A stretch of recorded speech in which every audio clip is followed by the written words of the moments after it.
ಎಲ್ರಿಗೂ ನಮಸ್ಕಾರ. ಮಲ್ಲಿಕಾರ್ಜುನ ಅಗ್ರೋನಾಮಿಸ್ಟ್ ಯೂಟ್ಯೂಬ್ ಚಾನಲ್ಗೆ ಸ್ವಾಗತ. ಇವತ್ತು ನಾವು ನೋಡ್ಬೋದು, ಇಲ್ಲಿ ದಾವಣಗೆರೆ ಜಿಲ್ಲೆಯಲ್ಲಿ ತೀವ್ರಗೊಂಡ ಮಳೆ ಕೊರತೆಯಾಗಿದೆ. ಬೇರೆ ಬೇರೆ ಪರ್ಯಾಯ ಬೆಳೆಗಳಿಗೆ ರೈತರು ಹೋಗ್ತಾ ಇದ್ದಾರೆ. ಅದರಲ್ಲೂ ದ್ವಿದಳ ಧಾನ್ಯ ಬೆಳೆಗಳು, ಎಣ್ಣೆಕಾಳು ಬೆಳೆಗಳಿಗೆ ರೈತರು ಹೆಚ್ಚು ಒತ್ತು ಕೊಡ್ತಾ ಇದ್ದಾರೆ. ನಾವು ನೋಡ್ಬೋದು, ಮೆಕ್ಕೆಜೋಳ ಮಳೆ ಇಲ್ಲದಲೇ ಸೊರಗ್ತಾ ಇದೆ. ಇಂಥ ಸಂದರ್ಭದಲ್ಲಿ ರೈತರು ಪರ್ಯಾಯ ಬೆಳೆಗಳನ್ನ ಬೆಳೆದ ಬಗ್ಗೆ ಮಾಹಿತಿನ ಹಂಚ್ಕೋತಾ ಇದ್ದಾರೆ. ನಾವು ಧನಂಜಯ ಪಿ ಟಿ ಅಂತಂದು ನಮ್ಮದು ಜೀನಹಳ್ಳಿ, ನ್ಯಾಮತಿ ತಾಲೂಕು, ದಾವಣಗೆರೆ ಡಿಸ್ಟಿಕ್ಕು. ನಾವು ಇಲ್ಲಿ ಈ ವರ್ಷ ಮಳೆ ಕಡಿಮೆ ಅನ್ನೋದಕ್ಕೆ ಇಲ್ಲೆಲ್ಲ ಈ ಜಮೀನುಗಳಲ್ಲೆಲ್ಲ ಮೆಕ್ಕೆಜೋಳ ಈ ಥರ ಬೆಳೀತಾಯಿದ್ರು. ಅದೇನು ಉಪಯೋಗ ಆಗಲ್ಲ ಅಂತಂದು ಇದನ್ನ ಚೇಂಜ್ ಮಾಡಬೇಕು ಅಂತಂದು ಸ್ವಲ್ಪ ಭೂಮಿನೂ ಕಸು ಆಗತ್ತೆ ಅಂತಂದು ದ್ವಿದಳ ಧಾನ್ಯಗಳು ಬೆಳೆಯೋಣ ಅಂತಂದು ಒಂದು ಸಾಂಬಾರು ಬೆಳೆಗಳು ದ್ವಿದಳ ಧಾನ್ಯಗಳು ಬೆಳಿಬೇಕು ಅಂತಂದು ಏನು ಮಾಡಿದ್ವಿ ನಾವು, ತೊಗರಿ ಮತ್ತು ಉದ್ದು 6 ಅಡಿ ಗ್ಯಾಪ್ ಕೊಟ್ಟಿದ್ದೇವೆ. ತೊಗರಿ ನಡುವೆ 4 ಸಾಲು ಉದ್ದು ಹಾಕಿದ್ದೇವೆ. ಹಂಗೆ ಮತ್ತು ಹೆಸರು ಹಾಕಿದ್ದೇವೆ. ಮತ್ತು ಈ ಕಡೆ ಎಲ್ಲ ಹತ್ತಿ. ಈ ಸತಿ ಪ್ರಾಯೋಗಿಕವಾಗಿ ಅರಳು ಹಾಕಿದ್ದೇವೆ. ಇದು ಔಡ್ಲ ಅಂತಾರೆ, ಅರಳು ಹಾಕಿದ್ದೇವೆ. ಇದೇನು ಸಕ್ಸಸ್ ಆತಂದರೆ ನೆಕ್ಸ್ಟು ಇದೇ 4-5 ಎಕರೆ ಮೇಲೆ ಮಾಡಬೇಕು ಅಂತಂದು ಒಂದು ಯೋಜನೆ ಇಟ್ಕೊಂಡು ಇದು ಮಾಡಿದ್ದೇವೆ. ನಾವು ಒಂದೇ ಥರ ಬೆಳೆಗೆ ಅವಲಂಬಿತವಾಗಿಲ್ಲ. ನಾವು ಒಂದು 10-15 ಥರದ ಬೆಳೆ ಬೆಳೀತಾ ಇದ್ದೇವೆ. ವಾರ್ಷಿಕ ಬೆಳೆಗಳು, ಬಹುವಾರ್ಷಿಕ ಬೆಳೆಗಳು ಮತ್ತು ತ್ರೈಮಾಸಿಕ ಬೆಳೆಗಳು ಅಂತಂದು ನಾವು ಒಂದು ಯಾವ ಥರ ಮಾಡ್ಕೊಂಡು ನಮಗೆ ದಿನ ಆದಾಯ ಬರೋದು, ತಿಂಗಳು ಆದಾಯ ಬರೋದು, ವರ್ಷಕ್ಕೆ ಆದಾಯ ಬರೋದು, ಈ ಥರ ಬೆಳೆಗಳು ಬೆಳಕ್ಕೆ ಏನೋ ಒಂದು ಸದೃಢವಾಗಿ ಇರಬೇಕು ಅನ್ನೋ ದೃಷ್ಟಿಯಿಂದ ಈ ಥರ ಬೆಳೆದವೆ. ನಮಗೆ ಈ ವರ್ಷ ಮಳೆನೇ ಇಲ್ಲ, ನೀರು ಹಾಸಿಲ್ಲ, ಆದರೂ ನಮ್ಮ ಬೆಳೆಗಳು ಚೆನ್ನಾಗದಾವೆ ಈ ವರ್ಷದ ಮಳೆಗಾಲಕ್ಕೆ. ಏನೇನು ಬೆಳೆಗಳು ಹೆಸರು ಹೇಳೋಣ? ಟೋಟಲ್ ಸರ್, ಫಸ್ಟು ನಮ್ದು ಅಡಿಕೆ ಇದೆ, ತೆಂಗಿದೆ. ತೆಂಗಿನ ತದನಂತರ ಇಳುವರಿ ಬಂತದ್ದು ಅಡಿಕೆ ಇದೆ. ಅರಣ್ಯ ಬೆಳೆಗಳು ಅಂದರೆ ಸಾಗಣಿ, ಮಾಗನಿ ಇದೆ, ಮತ್ತು ನುಗ್ಗಿ ಇದೆ, ಬಾಳೆ, ಹತ್ತಿ, ತೊಗರಿ, ಉದ್ದು, ಹೆಸರು, ಆಮೇಲೆ ಔಡ್ಲ, ಅವರೆ, ತರಕಾರಿ ಬೆಳೆಗಳಿಗೆ ಬದನೆ, ಟೊಮೊಟೊ, ಮೆಣಸು, ಹೂವಿನ ಬೆಳೆಗಳು ಚೆಂಡಿನ ಹೂವು, ಸುಗಂಧರಾಜ, ಗುಲಾಬಿ, ಇಷ್ಟು ಬೆಳೆಗಳು ಹಾಕಿದ್ದಾರೆ. ಬಾಳೆ, ಇಷ್ಟು ಬೆಳೆಗಳನ್ನು ಇದು ಮಾಡಿದ್ವಿ ಸರ್ ಅಂತ. ಓಕೆ, ಈಗೇನು ಈ ತೊಗರಿಗೆ ಯಾವುದೇ ರೀತಿಯಾದ ನೀರು ಏನು ಕೊಟ್ಟಿಲ್ಲ? ಯಾವುದು ಕೊಟ್ಟಿಲ್ಲ ಸರ್. ನಮ್ಮದು ಬಿತ್ತಿದ ಮೇಲೆ ಒಂದು 3-4 ದಿವಸಕ್ಕೆ ಒಂದು ಮಳೆ ಬಂತು. ಅದು ಬಿಟ್ಟರೆ ನಡುವೆ ಒಂದು ಮಳೆ ಬಿದ್ದುಬಿಟ್ರೆ ಇವತ್ತಿನವರೆಗೂ ಒಂದು ಮಳೆನೂ ಬಂದಿಲ್ಲ ಸರ್. Dry land.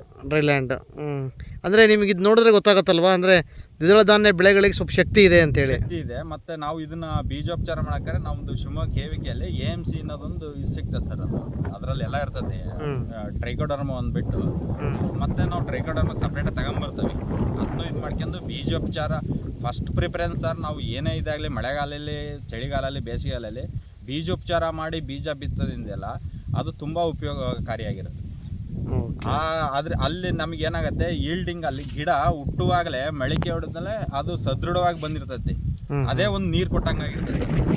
ಕಳೆ ನಿರ್ವಹಣೆಗೆ ಏನು ಮಾಡ್ಕೊಂಡಿದ್ದೀರಾ? ಕಳೆ ನಿರ್ವಹಣೆ ಅಂದರೆ ನಮ್ಮದು ಈ ಸ್ವಲ್ಪ ಲೇಬರ್ ಹಚ್ಚೆ ಕಳೆ ತೆಗ್ಸೋ ಸರ್. ಆಲ್ಮೋಸ್ಟ್ ಆಲ್ ನಾವು ಕಳೆನಾಶಕ ಬಳಸಲ್ಲ ಭೂಮಿಗೆ. ಫಸ್ಟ್ ಇದೆ, ಕಳೆನಾಶಕ ಬಳಸಲ್ಲ ನಾವು. ಅಷ್ಟಕ್ಕೂ ಮಾಡೋಕ್ಕಾಗಲ್ಲ. ನಾವೇ ಜೀವಾಮೃತ ಮತ್ತು ಸಾವಯವ ಗೊಬ್ಬರನ ನಾವೇ ರೆಡಿ ಮಾಡ್ಕೊಂತೀವಿ ಸರ್. ಅಷ್ಟು ಹೊಲಗಳಿಗೆ ಸಾವಯವ ಕೊಡೋಕ್ಕಾಗಲ್ಲ, ಅಷ್ಟು ದನಕರ ಗೊಬ್ಬರ ಇರಲ್ಲ. ಈಗ ನಮಗಿದು ಈ ನೆಲ ನೆಕ್ಸ್ಟ್ ಬೆಳೆ ಬೆಳೆಯೋಕ್ಕೆ ಇದೇ ಬೇಕಾದಷ್ಟು ಗೊಬ್ಬರ ಆಗತ್ತೆ ಸರ್. ಇದು ದ್ವಿದಳ ಧಾನ್ಯ ಇದ್ರೆ ಸೊಪ್ಪು ಮತ್ತು ಈ ಬೇರುಗಳು ನಮಗೆ ನೆಕ್ಸ್ಟ್ ಸ್ವಲ್ಪ ಅವಾಯ್ಡ್ ಒಳ್ಳೆ ಗೊಬ್ಬರ ತಾಕತ್ತು ಆಗ್ಬೋದಲ್ಲ. DCH4 ಅಂತಂದು ಔಡ್ಲ ಅಂತಾರೆ ಉತ್ತರ ಕರ್ನಾಟಕದಲ್ಲಿ. ನಮ್ಮ ಕಡೆ ಅರಳು ಅಂತಾರೆ. ನಮ್ಮ ಅಜ್ಜ, ನಮ್ಮ ತಂದೆಯರ ಕಾಲದಾಗೆಲ್ಲ ಜವಾರಿ ಬೆಳೆಯೋರು, ಹೈಟ್ ಹೋಗೋದು, ಅದು ಮುರಿಯುವಾಗಕ್ಕಿಂತ ಮುಂಚೆನೇ ಸಿಡಿದು ಭೂಮಿ ಮೇಲೆಲ್ಲ ಆಗೋದು. ಒಂದು ಅರಳು ಗಿಡ ಜವಾರಿ ಇತ್ತು ಅಂದರೆ ನಾನಾ ವರ್ಷ ಹೊಲದಲ್ಲೇ ಹುಟ್ತಾನೆ ಇರೋದು. ಅದರಿಂದ ಏನು ಉಪಯೋಗ ಇರಲಿಲ್ಲ. ಈಗ ಸಂಸ್ಕರಣ ತಳಿಗಳ ಬೇಕಾದಷ್ಟು ಹೈಬ್ರಿಡ್ ಬಂದಿದ್ದಾವೆ. ನಾವು ಇದನ್ನು ಪ್ರಾಯೋಗಿಕವಾಗಿ ಒಂದು 4 ಸಾಲಿಗೆ ಹಾಕ್ಯಂತೀವಿ. ಇದ್ರ ಹೇಳೋ ಪ್ರಕಾರ ಇವ್ರ ಕಂಪ್ನಿಯವರು ಒಂದು ಎಕರೆಗೆ 10ರಿಂದ 12 ಕ್ವಿಂಟಲ್ ಇಳುವರಿ ಬರ್ತದೆ ಅಂತ ಹೇಳಿದ್ದಾರೆ. ಒಂದು ಎಕರೆಗೆ ಅದು ಮಿನಿಮಮ್ ರೇಟ್ ಒಂದು 7,000 ರೂಪಾಯಿಂದ ಸ್ಟಾರ್ಟ್ ಅಂತಂದು ಹೇಳ್ತಾರೆ. ಇದರಿಂದ 172 ಉಪಯೋಗಗಳು ಇದ್ದಾವೆ ಅಂತ ಹೇಳ್ತಾರೆ. ಆಯಿಲ್ ಲೂಬ್ರಿಕೆಂಟ್ಸ್ಗೆ ಮೇಯ್ನ್ ಇದೇ ಪರ್ಪಸ್ ಇರೋದು. ಮತ್ತು ಆಯಿಲ್ ಯೂಸ್ಗೂ ಬರ್ತದಂತೆ. ಈಗ ಪ್ರಾಯೋಗಿಕವಾಗಿ ಹಾಕಿದಾವೆ ಸರ್ ಇದನ್ನೀಗ. ಈ ಅಂಕುರ್ ಅಂತಂದು ಈ ಹತ್ತಿರಲ್ಲೇ 2 ತಳಿಗಳು ಬರ್ತದೆ ಸರ್, DCH ಮತ್ತು ಬೋಂಡಾ ಅಂತಂದು. ನಾವು ಈ DCH ಬೆಳಿಬೋದು, ಇದು ಬೆಳಿಬೋದು. ಮಾರ್ಕೆಟ್ ಇದಕ್ಕೆ ತಕ್ಕಂಗೆ ಇರ್ತದೆ ಸರ್. ನಾವು ಹಾಕಿರೋದು ಬೋಂಡಾ ಅಂತಂದು. ಇದು 10ರಿಂದ 15 ಕ್ವಿಂಟಲ್ ಇಳುವರಿ ಬರ್ತೈತಿ ಅಂತಂದು ಇದು ಮಾಡಿದ್ದಾರೆ. ಇಳುವರಿ ಮುಖ್ಯ ಅಲ್ಲ ಸರ್, ಫಸ್ಟು ರೇಟ್ ಮುಖ್ಯ ಅಲ್ಲ. ಇಳುವರಿ ತಗೋಬೇಕು ಅಂತಂದರೆ ಹವಾಗುಣ ನಮಗೆ ಸಪೋರ್ಟ್ ಮಾಡಬೇಕು. ಆ ಮಳೆ ಇಲ್ಲ ಈ ವರ್ಷ, ಆದರೂ ಈ ಥರ ಇದೆ. ನಾವು ಬೀಜ ಊರಿ 8 ದಿನ ಆದಮೇಲೆ ಹುಟ್ಟಿರೋ ಸರ್, ಇದು ಮಳೆನೇ ಇರಲಿಲ್ಲ. ಇಲ್ಲಿ ತನಕ ನೀರು ಕೊಟ್ಟಿಲ್ಲ ಸರ್. ಇದಕ್ಕಿಂತನೂ ಚೆನ್ನಾಗಿದೆ ಸರ್ ನಮ್ದು ಇನ್ನೊಂದು ಪ್ಲಾಟಲ್ಲಿ. ಈಗ ಈ ಪ್ಲಾಟಲ್ಲಿ ನಾವು ನಿಮಗೆ ಇನ್ಫಾರ್ಮೇಷನ್ ಮಾಡ್ತದೆ ಸರ್. ಓಕೆ, ಈಗ ನೀವೇನಾರು ಸ್ಪ್ರೇ ಏನಾರು ಕೊಟ್ಟಿದ್ದೀರಾ? ಅದು ಮಾಮೂಲಿ ಸ್ಟಾರ್ಟಿಂಗ್ ಒಂದು ಇದಕ್ಕೆ ಕೊಟ್ಟಿದ್ವಿ ಸರ್. ಇದೇ ಒನ್ ಟೈಮ್ ಕೊಟ್ಟದ ಸರ್, ಉಳಕ್ಕೆ ಮತ್ತು ಫಂಗಿಸೈಡಿಗೆ. ಓಕೆ, ಒಂದು ಟಾನಿಕ್ ಕೊಟ್ಟಿದ್ವಿ. ಹಾಂ. ಮತ್ತು ಇದನ್ನು ಪ್ರತಿ ಸತಿ ನಾವು ತಳಗೊಬ್ಬರ ಏನು ರಾಸಾಯನಿಕ ಗೊಬ್ಬರ ಕೊಡೋದಲ್ಲ ಸರ್, DAP, ಪೊಟ್ಯಾಶು, ಯೂರಿಯಾ ಏನು ಮಿಕ್ಸ್ ಮಾಡಿ ಕೊಟ್ಮೇಲೆ ಪ್ರತಿ ಸ್ಪ್ರೇ ಒಳಗೂ ನಾವು ನ್ಯಾನೋ DAP ಬಳಸಿ ಸ್ಪ್ರೇ ಮಾಡ್ತೇವೆ ಸರ್. Very good. ನಮಸ್ಕಾರ, ನನ್ನ ಹೆಸರು ಮಲ್ಲಿಕಾರ್ಜುನ್. ICR ತರಡಬಾಳ ಕೃಷಿ ವಿಜ್ಞಾನ ಕೇಂದ್ರದಲ್ಲಿ ಬೇಸಾಯ ತಜ್ಞನ ಕೆಲಸ ಮಾಡ್ತಾ ಇದ್ದೀನಿ. ಇವತ್ತು ನಾವಿಲ್ಲಿ ಜೀನಹಳ್ಳಿ ಗ್ರಾಮಕ್ಕೆ ಕೃಷಿ ಇಲಾಖೆ ಮತ್ತು ಕೃಷಿ ವಿಜ್ಞಾನ ಕೇಂದ್ರ ಮತ್ತು ಆತ್ಮ ಯೋಜನೆಯಲ್ಲಿ ಈ ಕ್ಷೇತ್ರ ಪಾಠಶಾಲೆಗೆ ಒಂದು ಕಾರ್ಯಕ್ರಮದಲ್ಲಿ ನಾವು ಭಾಗವಹಿಸಿದ್ವಿ. ಇಲ್ಲೇ ನಾವು ನೋಡ್ಬೋದು, ಈಗೇನಪ್ಪ ಸದ್ಯದ ಪರಿಸ್ಥಿತಿ ನಮಗೆಲ್ಲ ಗೊತ್ತಿದೆ.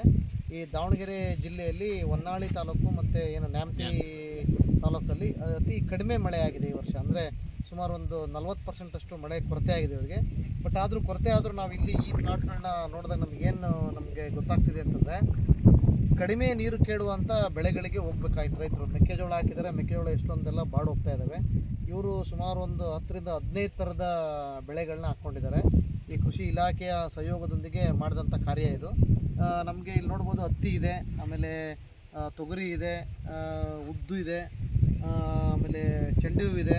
ನೋಡ್ರಿ, ಚೆಂಡು ಹೂವು ಹಾಕಿರೋದು ಏನು ಲಾಭ ಅಂತಂದರೆ, ಈ ತೊಗರಿ ಮತ್ತು ಉದ್ದಿಗೆ ಬರುವಂಥ ಕೀಟಗಳನ್ನ ಅದು ಆಕರ್ಷಣೆ ಮಾಡ್ಕೊಡ್ತೀನಿ. ಸ್ವಲ್ಪ ದಿನ ಹೂ ಬಂದ ತಕ್ಷಣ ಅದು ಇವರಿಗೆ ಒಂದು ಒಳ್ಳೆ ಕೆಲಸ ಆಗುತ್ತೆ. ಆಮೇಲೆ ತೊಗರಿ ಹಾಕಿರೋದು GRG 152 ಅಂತ, ಇದು ಮಧ್ಯಮ ಅವಧಿ ತಳಿ ಇದು. ಆಮೇಲೆ ಇನ್ನೊಂದು ಮುಖ್ಯವಾಗಿ ನೀವು ನೋಡ್ಬೋದು, ಅರಳು. ನೋಡ್ರಿ, ಈಗ ಎಲ್ಲ ರೈತರುಗಳಿಗೂ ಇದನ್ನು ಮಾಹಿತಿ ಕೊಡೋದೇನಪ್ಪ ಅಂದರೆ, ಅರಳಿಗೆ ಹೆಚ್ಚು ಒತ್ತು ಕೊಡಬೇಕಾಗಿದೆ. ಯಾಕೆಂದರೆ ನಾವೇನು ಅರಳು ನೋಡ್ತಾ ಇದ್ದೀವಲ್ಲ, ಈ ಅರಳು ಬೆಳೆ ಇದು ಏನು ನಿಮಗೆ ಇಲ್ಲಿ ಸ್ಪೈಕ್ಸ್ ಸ್ಟಾರ್ಟ್ ಆಗಿದೆಯಲ್ಲ, ಇದು ಒಂದು ಸ್ಟಾರ್ಟ್ ಆದ ತಕ್ಷಣ ನೆಕ್ಸ್ಟ್ ಇನ್ನೊಂದು ಸ್ಪೈಕ್ಸ್ ಬರೋದ್ರೊಳಗೆ ನೀವು ಕಟಾವು ಮಾಡ್ಕೋಬೇಕು. ಇಲ್ಲ ಅಂತಂದರೆ ಏನಾಗುತ್ತೆ, ಅಲ್ಲಿಯ ಗ್ರೋತ್ ನಿಂತುಬಿಡುತ್ತೆ. ಹಾಗಾಗಿ ರೈತರಿಗೆ ಇದು ಹೈಬ್ರಿಡ್ ತಳಿ ಆಗಿರೋದ್ರಿಂದ ಇದನ್ನು ಜಾಸ್ತಿ ಎತ್ತರ ಬೆಳೆಯಲ್ಲ. ಇದನ್ನು ಮಾಡ್ಕೊಂಡಿರೋದು ಭಾಳ ಒಳ್ಳೆಯದು. ಹತ್ತಿಗೆ ನೋಡ್ರಿ, ಈಗ ಹತ್ತಿ ಆಲ್ರೆಡಿ ಈಗ ಇರುಪಾಗ್ತಿದೆ. ಈಗ ನೋಡ್ಬೋದು ನೀವು, ಈ ಸಮಯದಲ್ಲಿ ಇರ್ಪಾಡೋ ಸಮಯದಲ್ಲಿ ನೀವೇನು ಮಾಡಬೇಕು ಅಂದರೆ, 13-2045 ನೀರಲ್ಲಿ ಕರಗುವಂಥ ಗೊಬ್ಬರ 5 ಗ್ರಾಮ್ ಪ್ರತಿ ಲೀಟ್ರ್ ನೀರಿಗೆ ಇದನ್ನು ಸಿಂಪರಣೆ ಮಾಡಬೇಕು. ಸಿಂಪರಣೆ ಮಾಡೋದ್ರಿಂದ ಈ ಹತ್ತಿಯಲ್ಲಿ ನಾವು ಬೌಲ್ ಅಂತ ಏನು ಕರಿತೀವಲ್ಲ, ಇದು ಏನಾಗುತ್ತೆ, ಸೈಜ್ ಜಾಸ್ತಿ ಆಗುತ್ತೆ, ಇರುಪತ್ತಿ ಆಗಲ್ಲ. ಇರುಪಾಗುತ್ತೆ ನೋಡ್ರಿ, ಇರುಪಾಗೋದನ್ನ ತಡೆಯುತ್ತೆ. ಇದು ಯಾವಾಗ ಅಂತಂದರೆ 90 ಡೇಸಿಗೆ ಒಂದು ಸಿಂಪರಣೆ ಕೊಡಬೇಕು. ಅದಾದಮೇಲೆ ನೆಕ್ಸ್ಟ್ ಏನಪ್ಪ ಅಂತಂದರೆ, ಈ ಸಾಮಾನ್ಯವಾಗಿ ಮಳೆ ಹೆಚ್ಚಾಗಿದ್ದಾಗ ಎಲೆ ಕೆಂಪಾಗೋದು, ಅದನ್ನು ಮೆಗ್ನೀಷಿಯಂ ಸಲ್ಫೇಟ್ ಕೊರತೆ ಅಂತಿದ್ವಿ. ಈ ಸರಿ ನಮಗೆ ಅದು ಕಾಣ್ತಾ ಇಲ್ಲ. ನೀವು ಸಾಮಾನ್ಯವಾಗಿ ರೈತರು ಬೆಂಕಿ ರೋಗ ಅಂತಿರಲ್ಲ, ಆ ಥರದ. ಇನ್ನು ಭಾಳ ಮುಖ್ಯವಾಗಿ ಏನಂತಂದರೆ, ಕಡಿಮೆ ಮಳೆಯಲ್ಲಿ ಉತ್ತಮವಾಗಿ ಬೆಳೆ ಬೆಳಿಬೇಕು ಅಂತಂದರೆ ಇವ್ರನ್ನ ನಮ್ಮ ರೈತರು, ತಮ್ಮ ಹೆಸರು ಏನು ಸರ್? ಧನಂಜಯ ಅವ್ರನ್ನ ನೋಡಿ ಬೇರೆ ರೈತರು ಕಲಿಬೇಕಾದಂದರೆ, ಈ ಊರಲ್ಲಿ ಭಾಳಷ್ಟು ರೈತ ಬಾಂಧವರು ಎಲ್ಲರೂ ಮಾಡಿದ್ದಾರೆ ಸರ್. ಬರ್ರಿ, ಈಗ ಇವರು ಬೇರೆ ಬೇರೆ ಬೆಳೆಗಳನ್ನ ಹಾಕ್ಕೊಂಡಿದ್ದಾರೆ. ಹಾಗಾಗಿ ಎಲ್ಲ ರೈತರುಗಳು ಈ ಒಂದು ಭಾಗದಲ್ಲಿ ಚೆನ್ನಾಗೇ ಬೆಳ್ಕೊಂಡಿದ್ದಾರೆ. ನೀವೇನೇನು ಬೆಳೆದಿರೋ ಹಂಗೆ ಹೇಳ್ಬಿಡ್ರಿ. ಸೋಯಾಬೀನ್ ಹಾಕಿದೆ ಸರ್, 3 ಎಕರೆ ಸೋಯಾಬೀನ್, ಒಂದು ಅರ್ಧ ಎಕರೆ ಈರುಳ್ಳಿ ಮಾಡಿದ್ದೀವಿ. ಮತ್ತು ಅದರಲ್ಲಿ ಅಕ್ಕಡಿ ಏನು ಅಕ್ಕಡಿ ಅಂತಾರಲ್ಲ, ಇದು ಅವರೇ ಸಾಲ 2 ತೊಗರಿ ಸಾಲ ಹಾಕಿದ್ದೀವಿ. Very good. ಕೃಷಿ ಇಲಾಖೆ ಕೊಟ್ಟಂತ ತೊಗರಿ ಅವರೇ ಹಾಕಿದ್ದೀವಿ ಸರ್. ನೀವು? ನಮ್ಮದು ಮೆಕ್ಕೆಜೋಳ, ತೊಗರಿ ಅವರೇ. ಮೆಕ್ಕೆಜೋಳ ಹೆಂಗೈತೆ ನಿಮ್ಮದು? ನಮಗೆ ನೀರು ಬಿಡೋವ. ನೀರು ಕೊಟ್ಟಿದ್ದೀರಾ? ನೀರು ಕೊಡದೇ ಇದ್ರೆ ಹೋಗೇ ಬಿಡೋದು ಅಲ್ವಾ? ಅದಕ್ಕೆ ಈಗ ನೋಡಿ, ನೀರು ಕೊಡದಂಗಿದ್ರು ಈ ಥರ ಮೆಕ್ಕೆಜೋಳ ಹಾಕಿದ್ರೆ ಇವೆಲ್ಲ ಇನ್ವೆಸ್ಟ್ಮೆಂಟು ಅವಾಗಲೇ ಲಾಸ್ ಆಗೋದು. ಅದಕ್ಕೆ ಇದೆಲ್ಲ ನೋಡಿದಾಗ ಏನಪ್ಪ ಅಂತಂದರೆ, ಬೆಳೆ ಪರಿವರ್ತನೆ ಒಂದೇ ದಾರಿ ಇರೋದು. ನೀವು ಬೆಳೆ ಪರಿವರ್ತನೆ ಮಾಡ್ತೀವಲ್ಲ, ಏಕ ಬೆಳೆ ಪದ್ಧತಿಗೆ ಹೋದರೆ ನಮಗೆ ಏನಂತೀವಿ, ರೋಗ ಮತ್ತು ಕೀಟಗಳ ಬಾಧೆ ಜಾಸ್ತಿ ಆಗುತ್ತೆ. ಈ ಒಂದು ಭಾಗದ ರೈತರು ಇಷ್ಟೊತ್ತು ನಮಗೆ ಮಾಹಿತಿ ಕೊಟ್ಟಿದ್ದಕ್ಕೆ ನಿಮ್ಮೆಲ್ಲರಿಗೂ ಧನ್ಯವಾದಗಳು. ನಾವಿಲ್ಲಿ ಗಮನಿಸ್ಬೋದು ನೋಡಿರಿ, ಪರ್ಯಾಯ ಬೆಳೆಗಳನ್ನ ಮಾಡಿಕೊಂಡ್ರೆ ಮಳೆ ಕೊರತೆ ಆದರೂ ಕೂಡ ಬೆಳೆ ಯಾವುದೇ ರೀತಿಯಾದ ನಷ್ಟ ಆಗಲ್ಲ. ಹಾಗಾಗಿ ಈ ಥರ ಬಹು ಬೆಳೆಗಳನ್ನ ಮಾಡಿಕೊಂಡ್ರೆ ಈ ಕಡಿಮೆ ಮಳೆಯಲ್ಲೂ ಕೂಡ ಉತ್ತಮ ಇಳುವರಿಯನ್ನು ನಾವು ಪಡೆಯಬಹುದು. ಎಲ್ಲರಿಗೂ ಕೂಡ ಹೃದಯಪೂರ್ವಕ ಧನ್ಯವಾದಗಳು.